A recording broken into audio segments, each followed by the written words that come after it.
ሰላም ተመልካቾቻችን በጄኤምኤም ቴሌቪዥን ተዘጋጅቶ በቤታሽ ወይ የሚቀርብላችሁ ሳምንታዊ ሆኖ የቤተሰብ ፕሮግራማችን ዛሬም ተጀምሯል።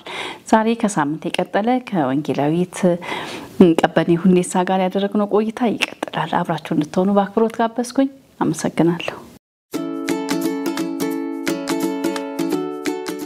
በድጋሚ አመሰግናለሁ። ወንጌላዊት ቀበኔ ዛሬም እንግዲህ ከባለው ሳምንት የጀመርነው እንቀጥላለን። እስኪ በትዳር ውስጥ ፍቅር እንዴት ተጠብቆ ይቆያልሽ? ማለት መጀመሪያ ባለ ትዳሮች ሲጋቡ ባልና ሚስት ሲጋቡ ፍቅራቸው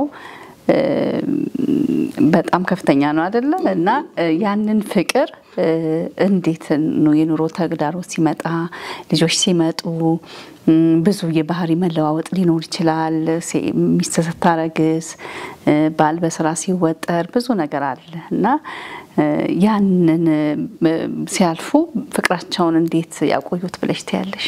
ሲጀመር ባልና ሚስትን የሚያጣምረው ፍቅር ነው። መሰረቱ ፍቅር ነው እና መሰረቱ ምን አይነት ፍቅር ላይ ተመሰረተ ብለን ብንጀምር ይሻላልና ይሄ በሚታየው ነገር ላይ የተመሰረተ ፍቅር አለ፣ እውነተኛ ፍቅር አለ፣ ይሄ ጊዜያዊ የሆነ ፍቅር አለ እና ትዳር መመስረት ያለበት unconditional love አጋፔ በሆነው እግዚአብሔር ልጁን ኢየሱስ ክርስቶስን ወደዚህ ዓለም የላከው ከፍቅር የተነሳ ነው። ዓለሙን ሁሉ እንዲወዷልና ይላል ዮሐንስ ወንጌል ምዕራፍ 3 ቁጥር 16 ላይና እንዲው ነው የወደደው ያለ ምንም ቅድመ ሁኔታ እና ሚስትና ባል መጀመሪያ ከመጋባታቸው በፊት በዛ መዋደድ አለባቸው without any precondition ያለ ምንም ቅድመ ሁኔታ በመልክ ላይ በሀብት ላይ በምንም ላይ ያልተመሰረተ ፍቅር ምን ጊዜም አያረጅም። ፍቅር አያረጅም። ፍቅር ሁሉ ጊዜ ጸንቶ ይቆማል። እንደ ቆሮንቶስ ምዕራፍ 13 ቁጥር 13 ላይ ፍቅር እስከ መጨረሻው እንደሚጸና ይናገራል የእግዚአብሔር ቃልና ይሄን ፍቅር እንግዲህ ማንም እንግዲህ ሁሉም ተዋዶ ነው የሚጋባውና ማንም ሳይፈቀር ሳይዋደድ የተጋባ የለምና ልክ ከገቡበት በኋላ ነው ከገቡበት በኋላ መሸራረፉ ይመጣል። ፍቅሩ እንደ ድሮ በቃ አይገለጥም፣ አይነገርም፣ በተግባር አይታይም፣ አይገለጥምና ብዙ ችግሮች ይፈጠራሉ። ፍቅር ግን እንደነበረው መቀጠል ይችላል፣ ይቻላልም፣ ማስቀጠልም ይቻላል። እንዴት ነው ይሄ ፍቅር እንደነበረው? ልጅ መጣ፣ እርግዝና መጣ፣ ማጣት ማግኘት መጣ።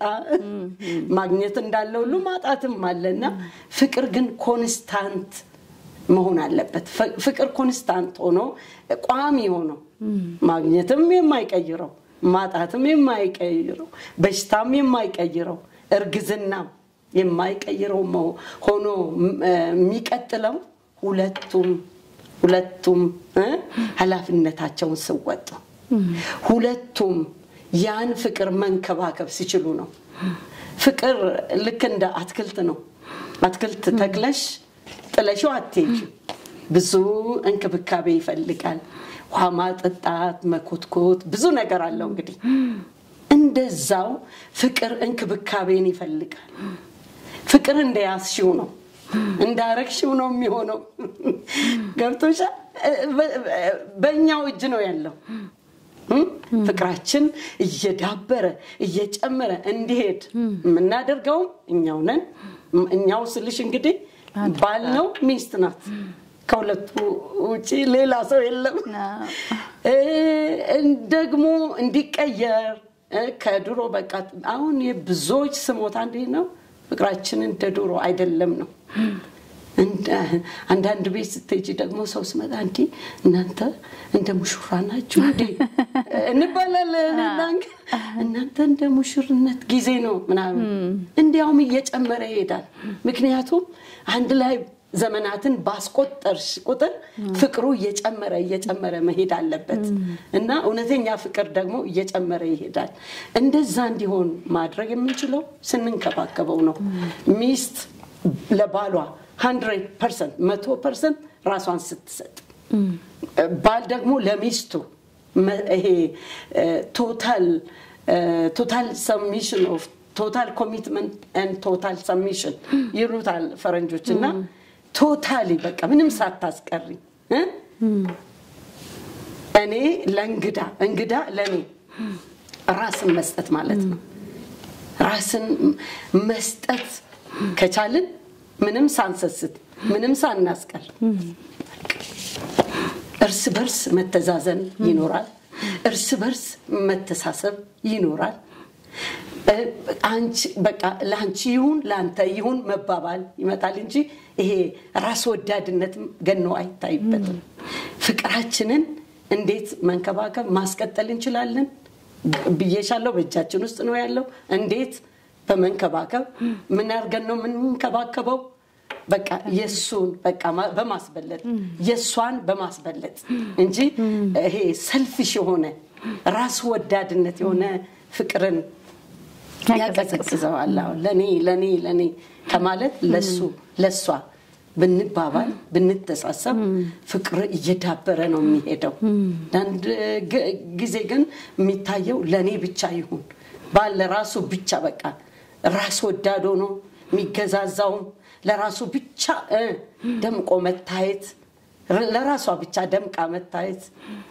የሱ ማማር የሷ ማማር ነው የሷ ማማር የሱ ማማር ነው ቢገባ ምክንያቱም አንድ ስጋ ናቸው ቀደም ጠቅሻለሁ ኤፌሶን ምዕራፍ 5 ላይ ከ5 እስከ 31 ስታነቢው በጣም ጥሩ አድርጎ ነው የሚያስቀምጠውና ባል ክርስቶስ ቤተክርስቲያን እንደወደዳት እሱም እንደገዛ ስጋው ይውደዳት ይላል ማንንም የገዛ ስጋውን የሚጠላ የለም ብንጠላ እኮ አንንከባከበውም ያማረ ልብስ አናለብሰውም ቆንጆ ነው እንድታናረጋው እንደዛ በቃ ለራሱ እንደሚያስብ ለሷም ያስብ እኮ ነው አማርኛው ያ ነው የጠፋው በቃ ያ ነው ፍቅርን የሚያደበዝዘው በቃ ጠላኝ ባሌ ጠላችን ሚስቴ መባባል የሚመጣው ከዛ ነው ወደ ራሳችን ስንመለስ የትዳር ፈተናዎች ብለሽ ምትያቸው ምን ናቸው ባንቺ እይታ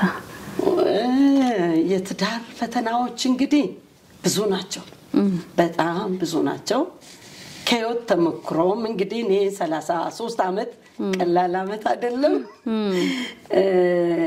የህይወት ተግዳሮቶች አሉና ማስተማር ማገልገል በዚህ በትዳር ዙሪያ ደግሞ ማገልገል ከጀመርን ጊዜ ጀምሮ በጣም ብዙ ተግዳሮቶችን እያየን ነውና በጣም ትዳር ባይዘው ብዙ ተግዳሮቶች አሉት ምክንያቱም ሰይጣን መልካም ነገርን አይወድም ፍቅርን አይወድም አብሶ የባልና የሚስትን አንድነት አይፈልግም ሰይጣን ስለዚህ ያ ራሱ አንድ ተግዳሮት ነው ካልነቃንበት ካልጸለይ መንከባከብ አንዱ መጸለይ ነው ለትዳራችን መጸለይ ነው ቀደም ካነሳው ሐሳብ የቀረው መንከባከብ ራሱ ስለ ትዳራችን መጸለይ ነው የትዳራችን ጸሎት ጓድ ሌላ አይደለም ፓስተር አይደለም ወንጌላዊ አይደለም የቸርች መሪዎች እኛው ራሳችን ነን የጸሎት ጓድ መሆን ቦዲጋርድ በዛኛው አገላለጽ ደግሞ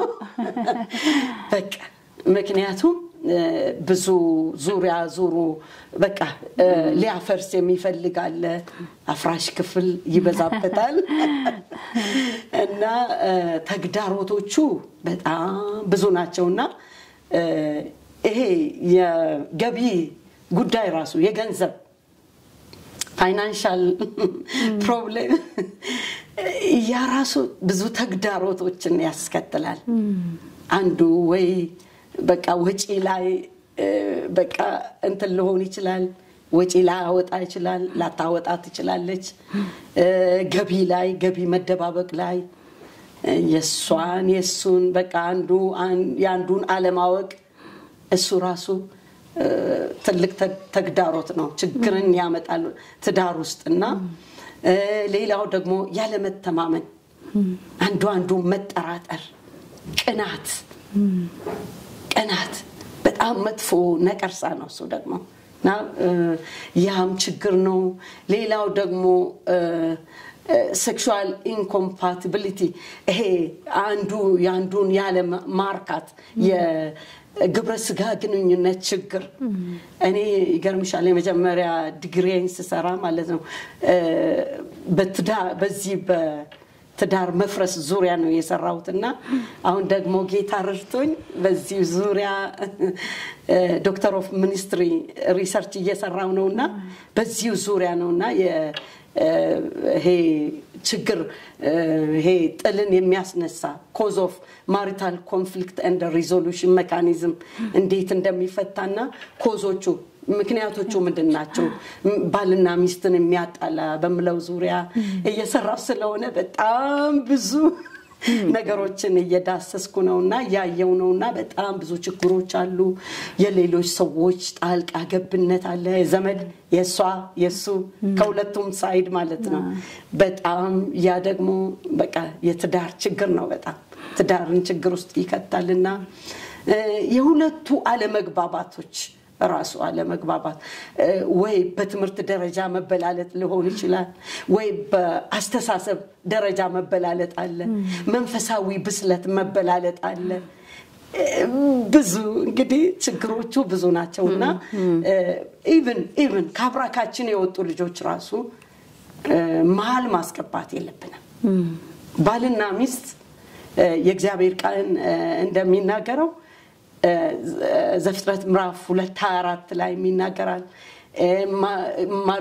ማቴዎስ ላይ የሚናገራል 19:5 ጀምሮ ጌታ ኢየሱስ እግዚአብሔር ያጣመረው ማንንም አይለየው ይላል እንደገና ኤፌሶን ላይ ጳውሎስ ደግሞ ሲናገር 5 በጣም ጠቀስኩ ዛሬ ኤፌሶን ምዕራፍ 5:5 ጀምሮ ይናገራልና እንግዲህ ሰው አባቱንና እናቱን ይተዋል ከሚስቱ ጋር ይጣበቃል ወጥቶም አንድ ስጋ ይሆናሉ ይሄ ታላቅ ሚስጥር ነው ይላልና በጣም ይናገራል ይሄን ጥምረት ሰው ሰይጣንም ተጠቅሞባቸው ይሁን የራሳቸው ክፋት ይሁን መሃል ሊገቡ ይፈልጋሉ ይሄን ጥምረት እንትን ሊያረጉ ይፈልጋሉና ያም አንድ ተግዳሮት ነው የዘመዶች ጣልቃ መግባት ካብራካችን የወጡ ልጆች ራሳቸው በአባትና እናት መሃል መግባት የለባቸውም ብለን ነው የምናስተምረውኛ ምክንያቱም መጀመሪያ የተገናኙት እነሱ ናቸው ስለዚህ ይህን ጥምረት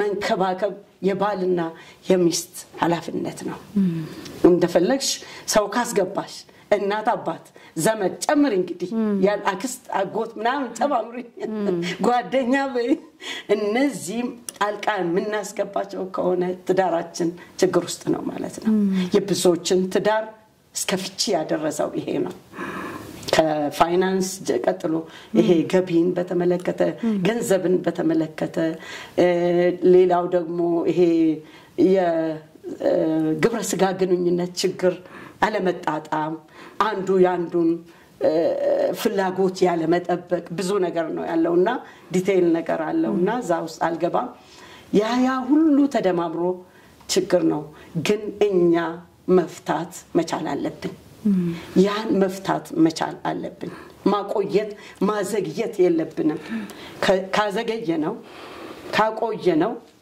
ይቅርታ የሚባለው ነገር እየጠፋ ባልና ሚስት ይቅር መባባል አለባቸው ምክንያቱም ተግዳሮቶቹ ብዙ ናቸውና each day በየቀኑ ይቅር መባባል አለባቸው ካልሆነ እየተከመረ ታይሚንግ ቦምብ ይሆንና አንድ ቀን ይፈነዳል በቃኝ እሱን አልፈልግም በቃኝ እሷን አልፈልግም አይኗን ማየት አልፈልግም አይኑን ማየት አልፈልግም ደረጃ ይደርሳል ማለት ነው ስለዚህ ተግዳሮቶቹንም አውቀን እኛ ከወዲው ለተፈጠረው ተግዳሮት ይሄ ሶሉሽን ለመስጠት ዝግጁ መሆን አለብን ካልሆነ ችግር ውስጥ ይገባል ማለት ነው ትዳር ያው እንግዲህ የተያዘ ጥያቄ ነው የምጠይቅሽ አሁንም ባለትዳር ወንድ የሴት ጓደኛ ቢኖረው ወይንም ባለትዳር ሴት የወንድ ጓደኛ ቢኖራት ትዳራቸው ላይ የሚፈጥረው ተጽዕኖ ምንድነው ትያለሽ? ይሄ በጣም እኔና እንግዳ የምንቃወመው ነገር ነው በጣም። ምክንያቱም እንደዚህ ብለን ነው የምናስተምረው።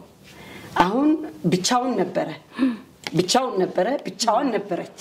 አሁን ግን ጓደኛ አገኘች ማለት ነው። ከሚስት በላይ ጓደኛ የለችም። ከባል በላይ ሌላ ጓደኛ የለም። እንደዛ በየስል ብዙ ወንድ ጓደኛ ያላቸው አሉ ማለት ወንዶች ባሎች እናቶች ወይም ሴቶች ደግሞ ሚስቶች ሴት ጓደኞች ሊኖሯቸው ይችላሉ። ኢቭን እኔና እንግዳ ያ ራሱ አስፈልግም ለኔ። አሁን ብዙ እኔ የለኝም ባይ ኔቸር። እንደዚህ ጓደኛ ሲባል እንግዲህ አብሮ መብላት፣ አብሮ መጠጣት፣ አብሮ መውጣት መግባት ነው። እንደዛ ነው እኔ የምለውና ያ የለኝም። ይገርምሻል ሲጀመር በጣም ቢዚ ከመጀመሪያው ጀምሮ ቢዚ አረገኝ እግዚአብሔር። ስለዚህ ከባለቤቴ ጋር በቃ ነው የምንሄደው። መንግስት ሰራተኛም ሆነ አብረን ጥየቃ፣ ለቅሶ፣ ሶሻል ላይፍ ኤቭሪዌር አብረን ነው የምንሄደውና ብዙም እሱም በቃ እንደዛው ነው።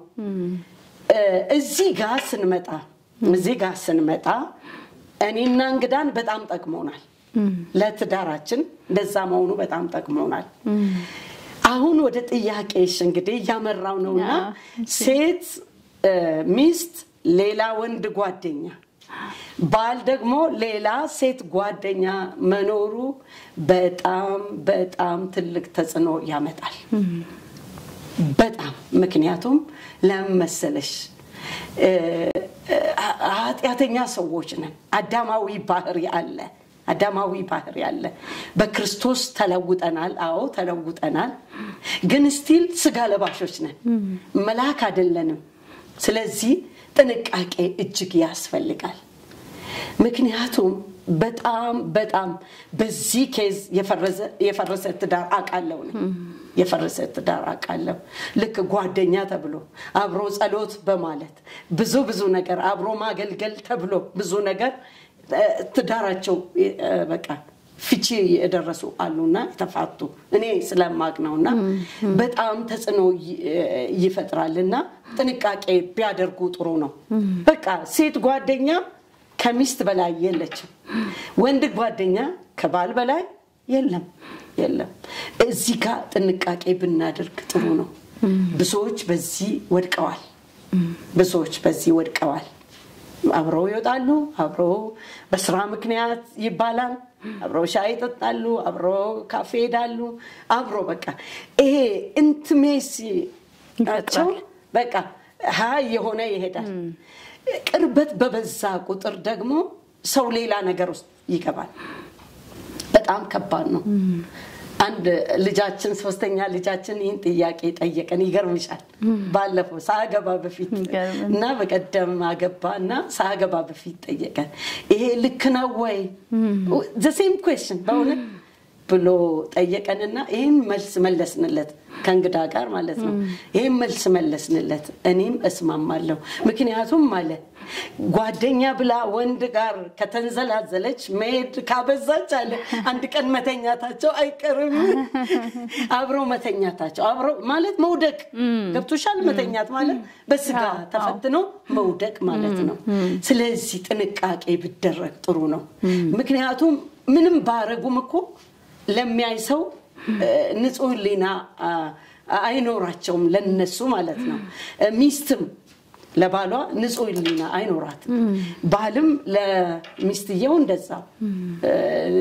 ሌላ ፈተና ውስጥ ሳንገባ ጥንቃቄ ብናደርግ ጥሩ ነው። ተጽዕኖ በጣም ያመጣል ባይነኝ። እንግዲህ ሁሉም ዳሰሻቸዋል። በጣም አመሰግናለሁና በትዳር ጥምረት ውስጥ የሚመጡ ቻሌንጆችን እንዴት ባለትዳሮች ይቋቋሙት ያለሽ? በተለይ በአሁኑ ዘመን በዚህ ዘመን ብዙ ተግዳሮቶች አሉ።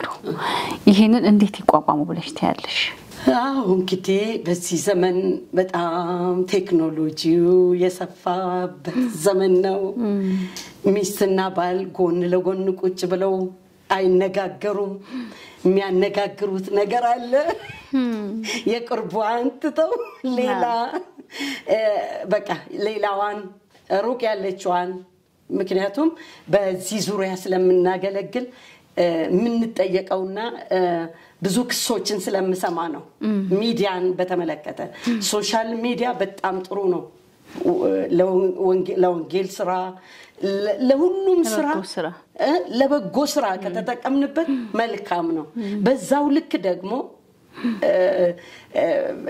የዛ ተቃራኒ እየተሰራበት ነው ብዙ ትዳር እየፈረሰበት ነውና የዚህ ዘመን የትዳር ተግዳሮት በጣም እኔ ምለው ሶሻል ሚዲያ አጠቃቀም ላይ ሶሻል ሚዲያ ጥሩ ሆኖ ያለ ግን ምን ይላሉ ሴቶች ሲደውሉ በቃ ከሌላ ሴት ጋር ቻት ያወራል እኔና አናግረኝም ቤት ገብቶ በቃ እኔን ዘግቶኝ ከሌላ ሴት ጋር ያወራል እንዴት አየሽው ብለን ስንል ይሄ በቃ ስልኩን አስቀምጦ ሲሄድ አየሁት ብላ በቃ ይጠይቁናልና ወንድየውም እንደዛው ባልየውም እንደዛውና አንዱ ተግዳሮት ሶሻል ሚዲያ መጥፎ ነው ያልኩ አይደለም አጠቃቀሙ ለበጎ ነገር እንጠቀምበት ሌላው ደግሞ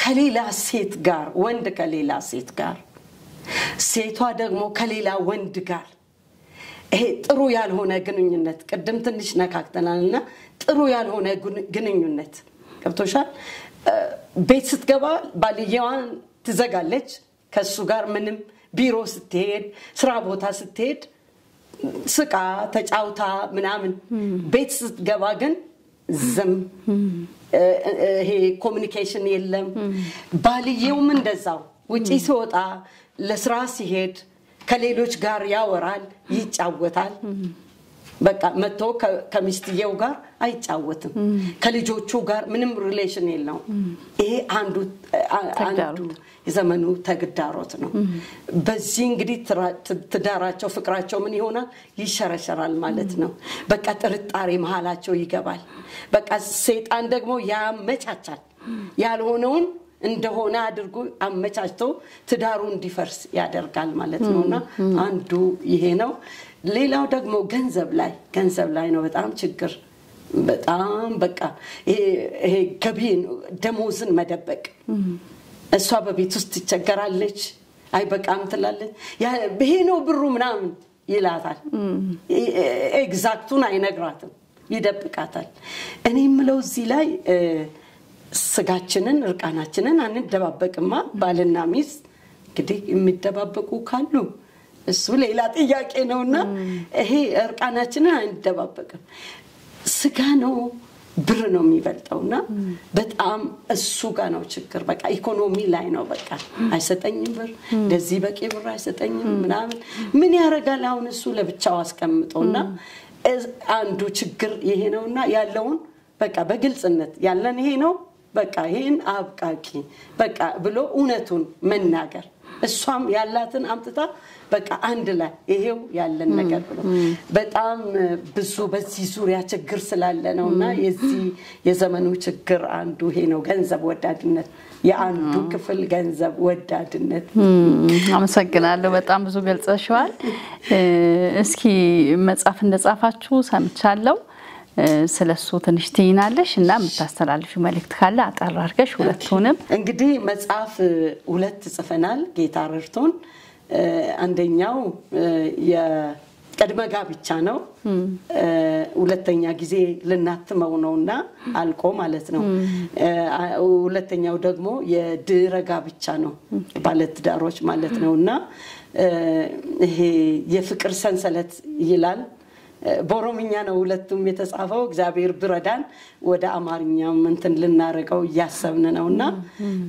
እና ሁለቱም እንግዲህ ማግኘት ይችላሉ በቅርቡ እናሳትማለን ማለት ነው ሁለተኛ እትም ያኛውን ቅድመ ጋብቻውን ያኛው ግን አለ ስቲል አላለቀም ቢሮአችን ጀሞ አካባቢ ነው ጀሞ ከኩ ህንጻ ይባላል ሶስተኛ ፎቅ ላይ ነው ከዛ ማግኘት ይችላሉ በየቸርቹም ደግሞ በሄድንበት እየሰጠን ነውና ያ ማግኘት ይችላሉ እና ጥሩ ነው ያ መድረክ ላይ ከምናስተምረው ሚዲያ ላይ ከምናስተምረው ሰፋ ይላል ለመጨረሻ የምታስተላልፉ መልእክት ካለኝ እንግዲህ እኔ መስጠት የሚፈልገው አስተያየት ምንድነው ለባለ ትዳሮች ባል ኃላፊነቱን ይወጣ መጽሐፍ ቅዱስ ውስጥ ተቀምጧል የባል ኃላፊነት ምን እንደሆነ ሚስትም ኃላፊነቷን ትወጣ ነው እኔ የምለውና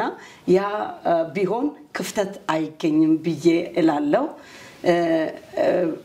ባል እንደራሱ አድርጎ ሚስትየውን ይውደድ እንደ እግዚአብሔር ቃል ሚስትየው ደግሞ ለጌታ እንደምትገዛ ለባሏ ትገዛ ትታዘዝ ስለሚል መታዘዝና ማክበር መገዛት ለባል እጅግ አስፈላጊ ነው ለሚስቶች ይህን መልእክት እላለሁ ለወጣቶች ደግሞ ጸልዩ እግዚአብሔር መልካም ትዳር እግዚአብሔር የከበረበት ትዳር እንዲሰጣችሁ ጸልዩ ቅድስናችሁን ጠብቁ ጌታን አክብሩ ማለት እፈልጋለሁ ለአገልጋዮች ደግሞ ቤታቸውን መጀመሪያ አገልግሉ እላችኋለሁ ምክንያቱም ቅድሚያ ምንጠየቀው ስለ ቤታችን ስለ ልጆቻችን ስለሆነ ልጆቻችን የተሰጡን ስጦታዎች ስለሆኑ እግዚአብሔር ይጠይቀናል በልጆቻችን ላይ መጀመሪያ እንስራ ትውልዱን እንቅረጽ ጌታ ዘመናችሁን ይባርክ